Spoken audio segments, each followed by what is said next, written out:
بنی اسرائیل میں ایک نہایت ہی فاسق و فاجر انسان تھا جو کبھی بھی بد کرداریوں سے باز نہیں آتا تھا۔ اہل شہر اس کی بد کرداریوں سے تنگ تھے، رب کی بارگاہ میں التجا کرنے لگے، یا اللہ ہمیں اس کے شر سے محفوظ فرما۔ اللہ تعالیٰ نے حضرت موسیٰ علیہ السلام کی طرف وحی نازل فرمائی کہ اے موسیٰ، فلاں شہر میں ایک جوان ہے، اس کو اس بستی سے نکال دیجیے، اس کی وجہ سے سارے شہر پر آگ نہ برس پڑے۔ تو حضرت موسیٰ علیہ السلام اس شہر میں تشریف لے گئے، اس جوان کو اس بستی سے نکال دیا گیا، تو وہ قریب ہی کسی دوسری بستی میں جا کر رہنے لگا۔ تو پھر آپ کی طرف وحی کی گئی، اے موسیٰ، اس کو اس بستی سے بھی نکال دیجیے۔ تو جب حضرت موسیٰ علیہ السلام نے اس جوان کو اس بستی سے بھی نکال دیا تو اس جوان نے ایک غار کو اپنا ٹھکانہ بنایا۔ نہ وہاں انسان تھا، نہ چرند و پرند کا نام و نشان تھا، قریب کر کوئی آبادی بھی نہ۔ تو وہ شخص اس غار میں سخت بیمار ہو گیا، کمزوری اور ناتوانی کی وجہ سے، خوف کی وجہ سے وہ گر پڑا۔ اس نے کہا، کاش اگر میری ماں یہاں ہوتی تو میری بے کسی پر، بے بسی پر روتی، مجھ پر شفقت کرتی۔ اگر میرا باپ ہوتا تو میری نگہداشت کرتا، میری مدد کرتا۔ اگر میری بیوی ہوتی تو میری جدائی میں روتی۔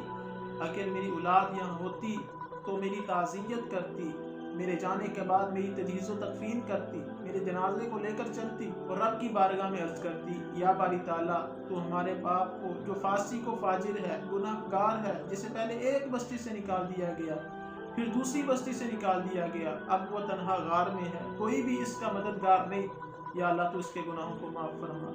اگر میری اولاد ہوتی تو رب کی بارگاہ میں میری معافی کی درخواست کرتی۔ تو اتنا کہنا تھا کہ اللہ تعالیٰ نے ایک فرشتے کو حکم دیا، وہ اس کے باپ کی شکل میں اس کے پاس چلا گیا، اور ایک حور اس کی ماں کی شکل میں، ایک حور اس کی بیوی کی شکل میں، اور حلمان جنت کو اس کے بچوں کی صورت میں اس کے پاس بھیج دی۔ وہ جا کر اس کی تعزیت کرتے ہیں۔ تو جب وہ جوان ان کو دیکھتا ہے، اپنے والدین کو، بچوں کو، بیوی کو دیکھتا ہے، تو وہ خوش ہو جاتا ہے اور اس کی روح پرواز کر جاتی ہے۔ اللہ تعالیٰ حضرت موسیٰ علیہ السلام کی طرف وحی فرماتے ہیں کہ اے موسیٰ، فلاں غار میں جاؤ، وہاں میرا ایک دوست اس دنیا سے چلا گیا ہے، اس کا انتقال ہو گیا ہے، جا کر اس کی تجہیز و تکفین کا انتظام کرو۔ تو حضرت موسیٰ علیہ السلام جب وہاں جاتے ہیں تو دیکھ کر حیران رہ جاتے ہیں کہ وہ وہی جوان ہوتا ہے جس کو پہلے آپ نے ایک بستی سے نکالا، پھر دوسری سے نکالا، تو وہ جوان وہی ہوتا ہے جس کو بستی سے نکالا گیا تھا۔ حضرت موسیٰ علیہ السلام رب کی بارگاہ میں عرض کرتے ہیں، یا باری تعالیٰ، یہ تو وہی جوان ہے جس کو میں نے تیرے حکم سے پہلے شہر بدر کیا، پھر دوسری بستی سے نکالا۔ اللہ رب العزت نے فرمایا کہ اے موسیٰ،